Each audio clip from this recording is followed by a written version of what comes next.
Sir मुझे ये जानना है कि सर क्या हम लोग को लाइफ में नहीं करना चाहिए जिससे हम लोग को डाउनफॉल हो सकता है? क्या नहीं ऐसा क्या है जो नहीं करना चाहिए? तो कितने चाहते हैं ये हो आज के सेशन का टॉपिक इंटरेस्टिंग है, बिकॉज आज से पहले मैंने ऐसा कभी कुछ सोचा भी नहीं है, ना ऐसा कभी कोई टॉपिक किया है कि ऐसा क्या है जो हमें लाइफ में नहीं करना चाहिए। चाहे आप मेल हो, चाहे फीमेल हो, चाहे जॉब करते हो, चाहे बिजनेस करते हो, चाहे स्टूडेंट हो, कोई भी हो, लाइफ में किसी भी स्टेज पर हो, ऐसा क्या है जो हमें नहीं करना चाहिए? हाँ, इनसे स्टार्ट करते हैं। सर मेरे हिसाब से किसी भी काम को, किसी भी बात को, किसी भी चीज़ को नहीं बोलना चाहिए, क्योंकि मैंने पर्सनल एक्सपीरियंस किया है, अगर हम पहले ही किसी काम को नहीं बोल देते हैं ना तो वो कभी सक्सेस होता ही नहीं है, और जितना भी आपके पास कॉन्फिडेंस हो आप उस चीज़ को कभी भी कर ही नहीं सकते। तो पहले नहीं बोलना नहीं सीखना चाहिए मेरे हिसाब से। Based upon our past experience हमारे माइंड में कुछ बैठ जाता है जिसको हम बहुत स्ट्रांगली पकड़ लेते हैं और अभी से पकड़ना शुरू कर देते हैं इसी एज से, यानी इस एज में हमारे माइंड में वो चीजें बैठने लग जाती हैं। बच्चों के माइंड में कुछ नहीं होता है, बच्चे बिल्कुल ब्लैंक स्लेट की तरह हैं, वहां पे ना हाँ लिखा हुआ है ना लिखा हुआ है, पर जैसे जैसे एज बढ़ती चली जाती है वो स्ट्रांग होता चला जाता है और उसी की वजह से फिर हमारे कॉन्फ्लिक्ट्स होने लग जाते हैं, उसी की वजह से सारी रिग्रेट्स आती है। क्योंकि होता क्या है, बड़ी जल्दी हम ना बोल देते हैं।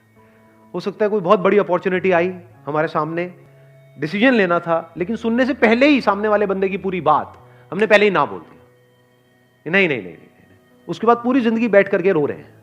अपने घर में आपने ये चीज़ों को ऑब्जर्व किया होगा, अपने दादा को, नाना को कभी ये डायलॉग कहते हुए सुना है कि उस टाइम पे मेरे को मौका मिला था, अगर मैंने वो कर लिया होता तो आज मैं पता नहीं कहां होता, उस टाइम पे ये घर ना लेके वो कोने वाला घर ले लिया होता तो मैं पता नहीं कहां होता। पूछो क्यों नहीं लिया?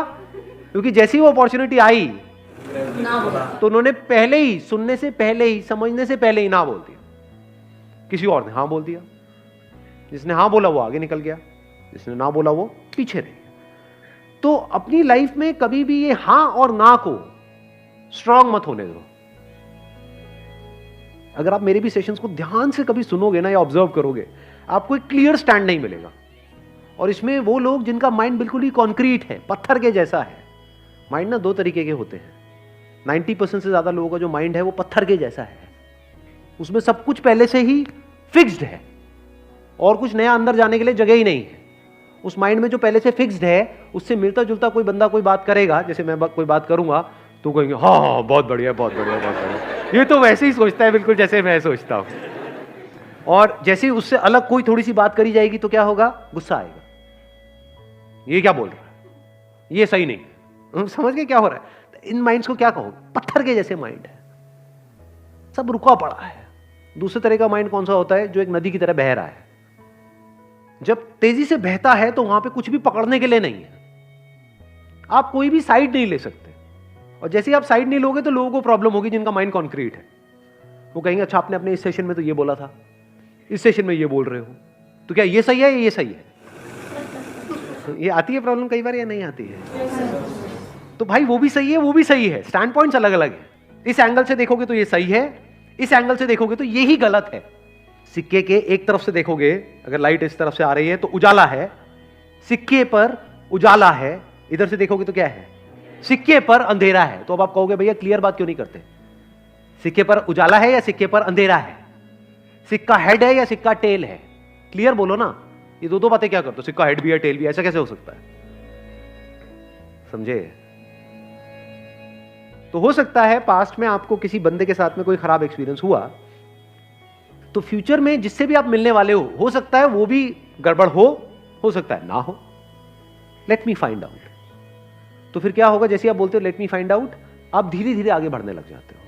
आप एकदम से ना बोलते हो, ना जल्दीबाजी में हां बोलते हो, और ये बड़ी कमाल की स्टेट होती है। Let me explore, let me find out. अब आपके अंदर पेशेंस आ गया है। लोगों के अंदर पेशेंस ही नहीं है, बड़ी जल्दी तैयार बैठे पड़े हैं अपना जजमेंट पास करने के लिए। कहीं भी जरा सा कुछ हो जाता है, बड़ी जल्दी जजमेंट पास नहीं करते हो कि उसने बहुत गलत किया। आपको पता भी है उसने क्या किया है, क्यों किया है, आपको पता भी है उसने किया भी है या नहीं किया है। नहीं, बस जजमेंट हमारा तैयार है। ऐसे ही जैसे हम दुनिया को जज कर रहे होते हैं, ऐसे ही अपने घर में और लोगों को जज कर रहे होते हैं, ऐसे ही खुद को जज कर रहे होते हैं। करते हैं नहीं करते? तो यस और नो क्या है, जजमेंट है। तो जजमेंट को जल्दी पास मत करो, आराम से करो, और इतना भी आराम से मत करो जैसे इंडिया में कोर्ट में होता है कि 20 साल लग रहे हैं एक जजमेंट को पास करने में। 20 साल नहीं लगने चाहिए, ना 20 सेकंड लगने चाहिए, बीच का टाइम कहीं पे ठीक है, थोड़ा सा 2-4 दिन, 5 दिन, 20 दिन। बहुत बड़ा डिसीजन है तो 2 महीने। बड़ा डिसीजन मतलब क्या? शादी का डिसीजन बड़ा डिसीजन है, करियर का डिसीजन बड़ा डिसीजन है, तो वहां पे अगर 20-25 दिन, महीना भी लग जाए, दैट इज ओके। तो ये हमको एक आंसर मिला लाइफ में क्या नहीं करना चाहिए।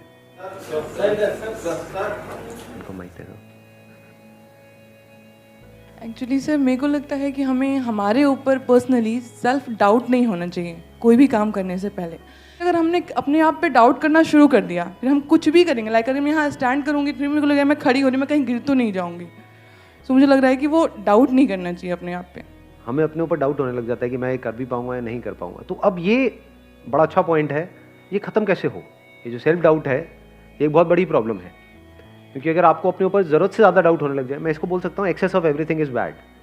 डाउट हमारे माइंड में इस तरीके से आ रहा है कि मैं ये काम करूँ या ना करूँ, ठीक है, होना चाहिए। मैं इस बंदे पे ट्रस्ट करूँ या ना करूँ, होना चाहिए। कोई बंदा आकर के बोल रहा है कि हाँ मेरे को पैसा दे दे, 1 साल में तेरा डबल करवा दूंगा, तो वहाँ पर डाउट होना चाहिए कि ये बंदा फ्रॉड है।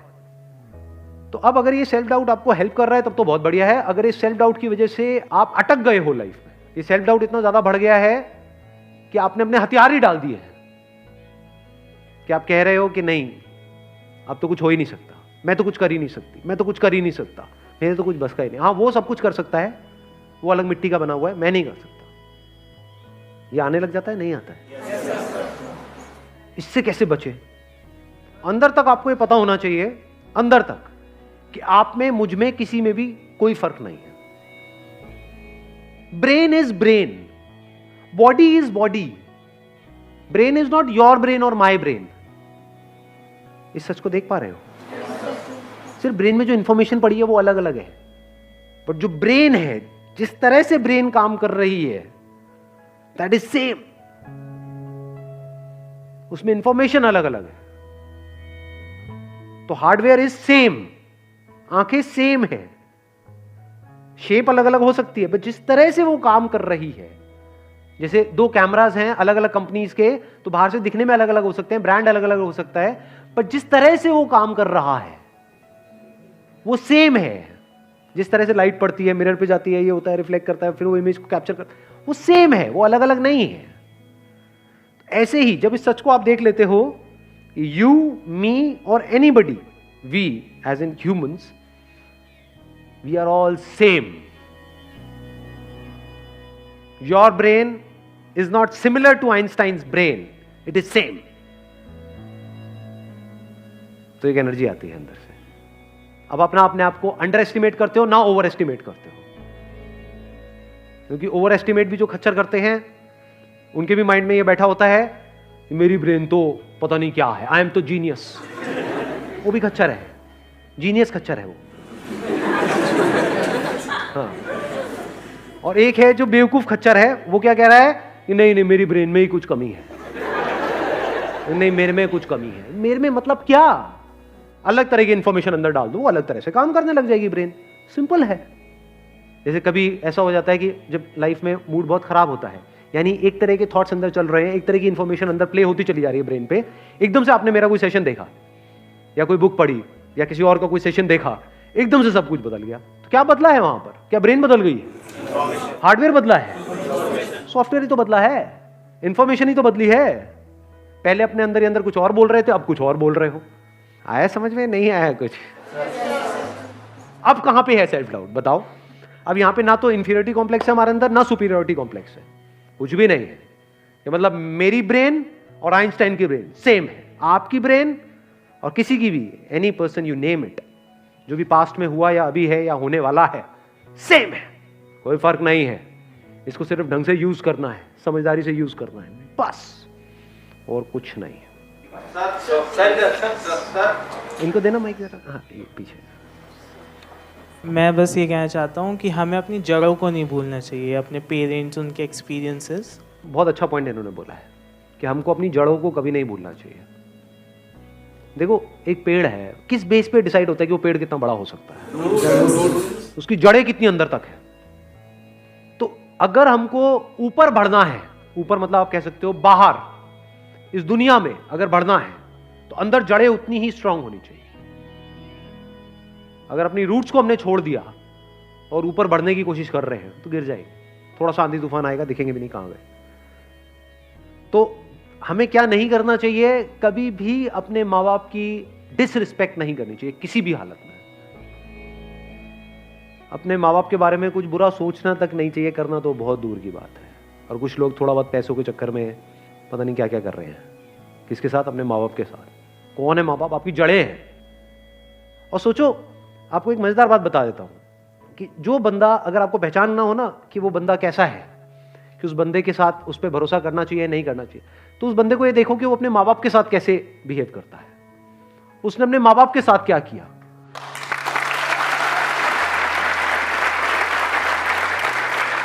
क्योंकि जो बंदा अपने माँ बाप का सगा नहीं हुआ, अपने भाई बहन का सगा नहीं हुआ, वो किसका सगा होगा? उस पर क्या भरोसा करोगे? वक्त आने पे वो आपको भी काटेगा। जिसने अपनी जड़ें काट दी, उसके लिए और दूसरा पेड़ कहां मैटर करता है? आप तो दूसरे हो ना। जिसने अपने को नहीं छोड़ा वो आपको क्या छोड़ेगा? तो इसको हमेशा याद रखना है। हैविंग सेड दैट, इसका मतलब ये नहीं है कि आप उनकी हर बात से एग्री करो। नहीं, ओपिनियन अलग अलग हो सकते हैं। डिसीजंस के बेस पे लड़ाई हो सकती है कि मेरा डिसीजन ये है, आपका डिसीजन ये है, मैं ये चाहता हूं, आप ये चाहते हो। उसमें लड़ाई हो सकती है और वहां पे करनी भी चाहिए। ये नहीं कि जो वो कह रहे हैं हर बात पे हम एग्री कर जाए। ऐसा नहीं होना चाहिए। फिर तो आपकी अपनी आइडेंटिटी ही क्या रही? कुछ भी नहीं है। वो बोलते रहेंगे, आप करते रहोगे। तो रिस्पेक्ट अलग चीज है और डिफरेंस ऑफ ओपिनियन अलग चीज है। तो इसको मिक्स मत करना। बिकॉज मेरे को पता है, मेरी ये बात सुनते ही लोग क्या बोलेंगे कि हाँ, मेरे माँ बाप, अब आप जो कहोगे मैं वही करूंगा। वो कहेंगे बढ़िया है, यही तो हमें चाहिए था। ऐसे ही तो चाहिए हमें कि बेटा चल, अब तुझे ये करना है, तुझे ये करना है, तुझे ये करना है, इतने बजे उठना है, इतने बजे सोना है, इतने बजे यहाँ जाना है, वहां जाना है, ये होगा वो होगा, ये सारा कुछ। तुमसे लड़ लो। जहां पे अपनापन होता है वहीं पे लड़ाई होती है। अनजान से कौन लड़ता है कभी यहाँ पे अनजान में आपस में अभी कोई लड़ाई हुई है आकर के? तू मुझे पसंद नहीं है, भाड़। किया किसी ने ऐसा आपस में? हाँ, नहीं किया। क्यों नहीं किया? क्योंकि अनजान है। क्या अपने अपने घर चले जाना है सबको इस सेशन के बाद में? किससे किसको क्या लेना देना है? अपनों से ही तो लड़ाई होती है, अपनी बीवी से, अपने पति से, अपने माँ बाप से। तो लड़ो, लड़ने में कोई बुराई नहीं है। अपनेपन से लड़ो। ऐसे लड़ो कि भाई लड़ेंगे, मरेंगे, कटेंगे, जो मर्जी करेंगे, अलग नहीं हो, रहेंगे साथ में।